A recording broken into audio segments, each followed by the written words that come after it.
मेरा नाम ज़ोरा परवीन और मेरा जो मौजू है वो है सुबह की बेदारी। आजकल क्या हो गया, हमारे घरों में मामूल बन गया है कि हम लोग लेट तक जागते हैं और लेट से सोते हैं, जिस वजह से क्या होता है हमारी सुबह में आँख नहीं खुल पाती है। तो हमें अपने घर में ये मामूल बनाना चाहिए कि वो हम जो है सुबह जल्दी उठने का एहतमाम करें।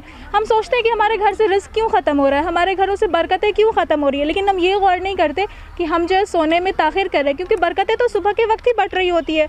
तो सुबह उठने के कुछ अहकामात हैं जो कि इस तरह के हैं कि जब हम सुबह उठे तो आँखों को 3 दफ़ा मलें, उसके बाद हम सुबह उठने की दुआ पढ़ें जो है अल्हम्दुलिल्लाहिल्लज़ी अहयाना बादमा अमातना व इलैहिन नुशूर।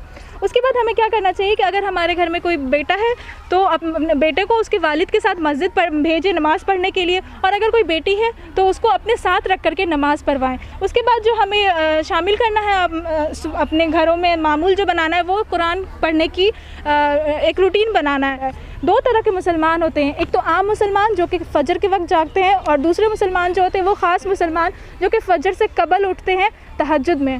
तो आप भी कोशिश करें ख़ास मुसलमान बनने की।